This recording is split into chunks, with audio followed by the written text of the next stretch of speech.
Shalom Israel and shalom everyone. I am making this video today regarding an event that is currently playing out in Ghana. Ghana is in West Africa.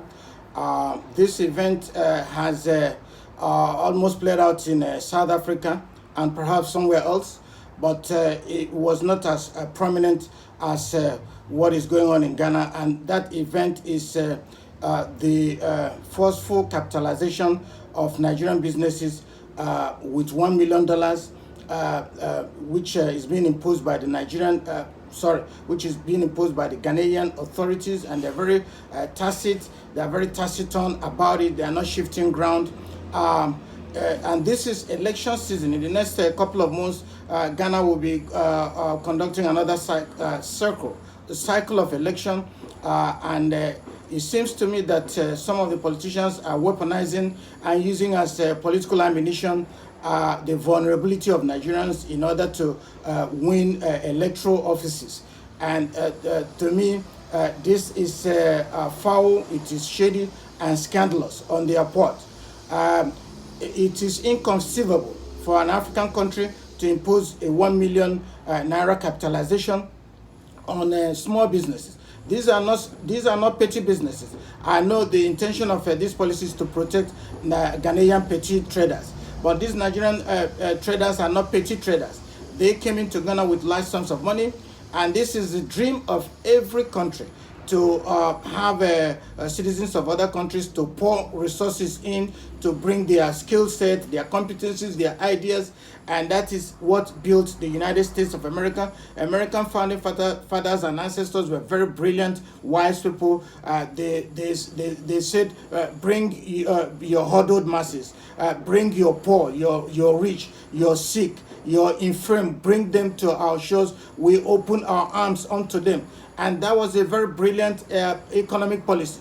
So as these people poured in from Scotland, from Ireland, from Russia, from Britain, from France, they came along with their competencies, their skill set, their special gifts that God anointed them with. And with all that, they leveraged all of that into the American economy, and it has become what it is today because of the contribution of people who came from far and near. It's unfortunate that African countries are not learning from this blueprint. They still think that all politics is local. They want to protect local businesses in order to acquiesce, placate, and pacify them so that they can be able to return them to office. I don't think this is a brilliant move on the part of the Ghanaian authorities. They need to reconsider this, and then.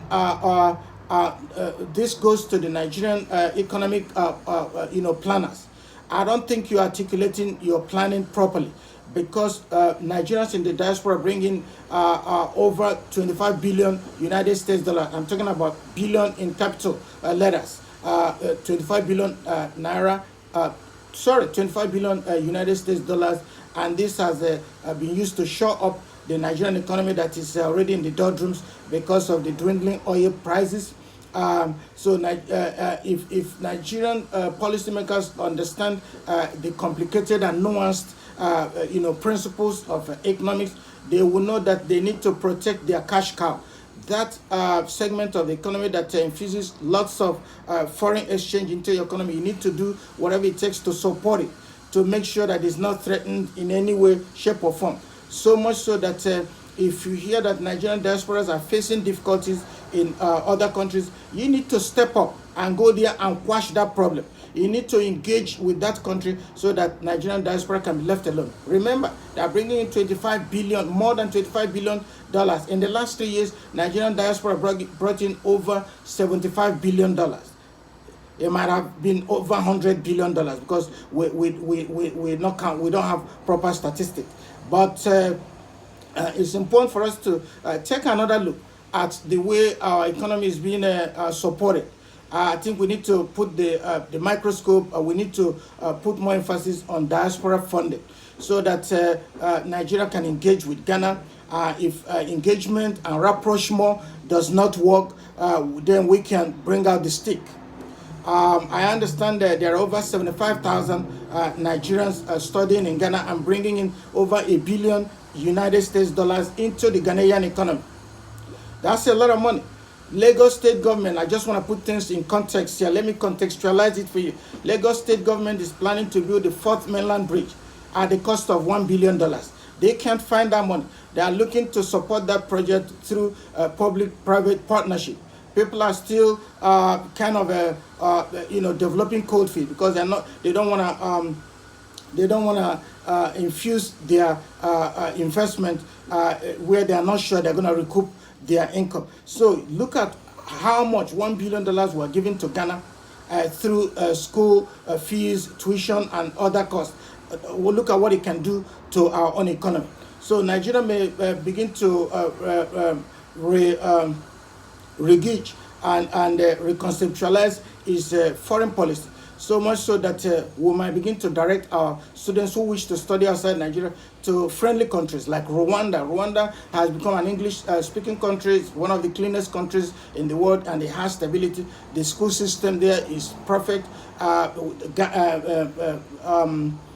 Kenya has a has world standard school systems that line up and equate with our own university standards. Botswana, South Africa, we can send our students there and deny Ghana of that $1 billion that they could use to build bridges and build superhighways, because we need to be serious about this. Because there is a threat to the lives, livelihood, and perhaps lived experiences of Nigerians living in Ghana. This is not the first time it's happening. Nigerians, Ghanaians are always, threatening Nigerians for no apparent reason, just because local Ghanaian businesses are afraid. They are afraid to compete with external businesses. They are frightened by and they're afraid of competition. Nigerians are no threat. The only thing is that Nigerians know how to allocate their resources. Nigerian businesses know how to make something out of nothing. You give the Nigerian trader 100,000 naira, within a couple of years, he builds a business empire worth billions of naira. Okay, so that's the only thing. If for anything, Ghanaian business should ask Nigerians to teach them the secrets of their success, rather than being antagonistic and just being creating atmospheres that are fundamentally inimical and hostile to the interests, to the lives and livelihoods of our people. So it's important for our authorities to take another look at this, take another look at where Nigerians in the diaspora are being threatened, especially if they are running legitimate legal businesses.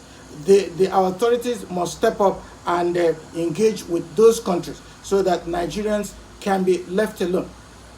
Come to think of it, you are asking a Nigerian businessman in Ghana to pay $1 million. All you need to become a United States permanent resident is $500,000 capitalization.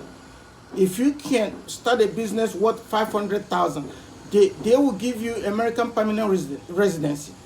3 or 4, 5 years after, you become a citizen. And when you're coming in as a resident, you're bringing your family.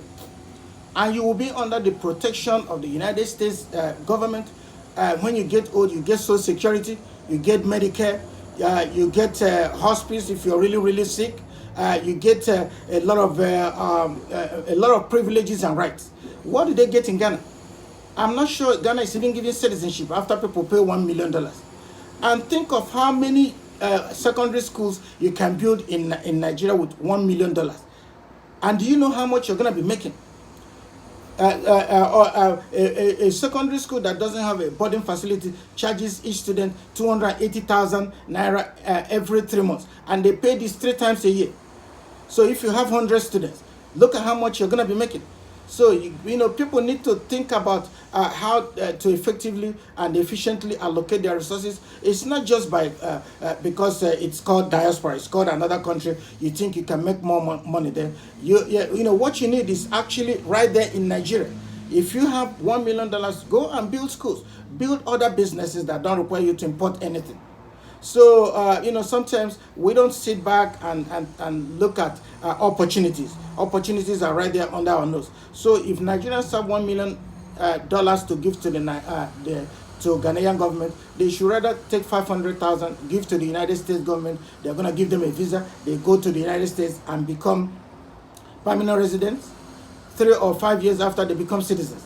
And they get all the rights. Do you know what it means to be an American citizen? It's not the same as being a Ghanaian entrepreneur, a Ghanaian citizen.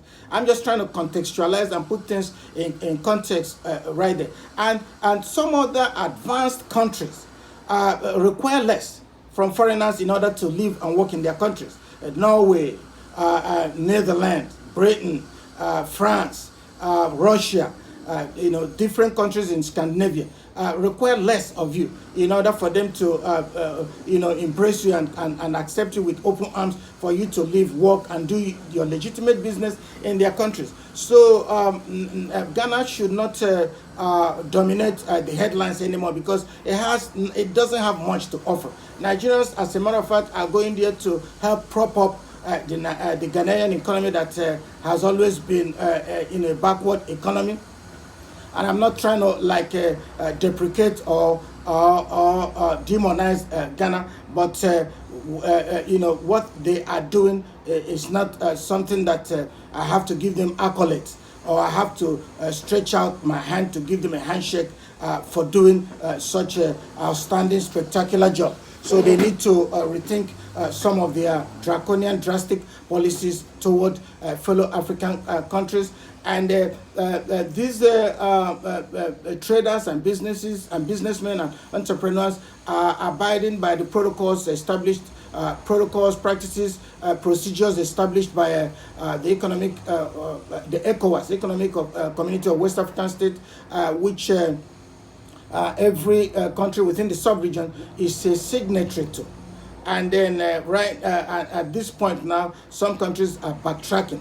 They are, working out of the agreement, and they signed this agreement. This agreement is set in stone to unite traders, entrepreneurs, businesses that want to open up in these countries. There are so many businesses in Ghanaian businesses in Nigeria.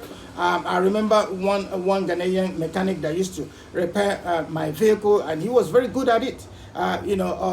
And I will go to him. I will, skip other Nigerian businesses just to go to him to support him because I like immigration. I like people going to other countries because I have benefited from immigration myself.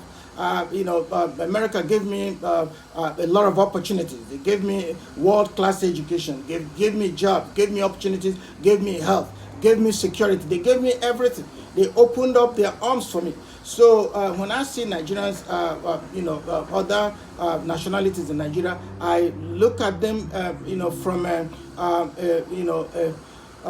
respectful prism and lens. I thank them for even coming. So, but what Ghanaians are doing to Nigerians right now is disgraceful, is despicable.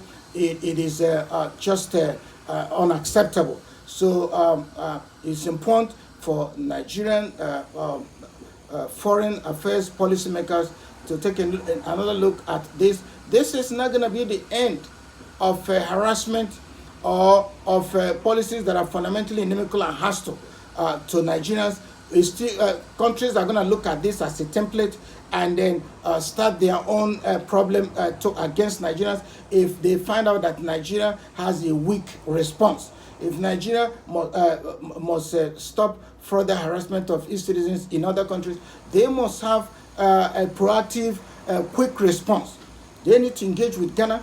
If Ghana does not want rapprochement, if Ghana does not want to have conversation and resolve this issue, they need to pull out the big stick.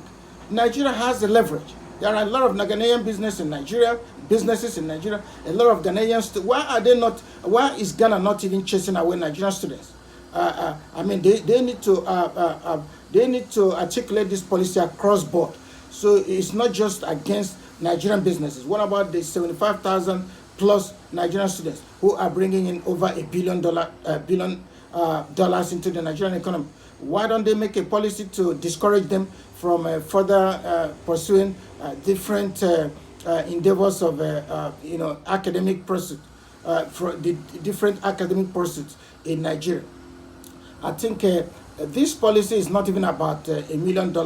It's being using a politically correct language to push a policy that if it's categorically articulated, if the Ghanaian authorities are explicit about it, is going to draw the eye of the international community toward Ghana. It's going to create disaffection from all and sundry against Ghana. That's why they are cloaking it. That's why they are packaging it as a recapitalization of $1 million.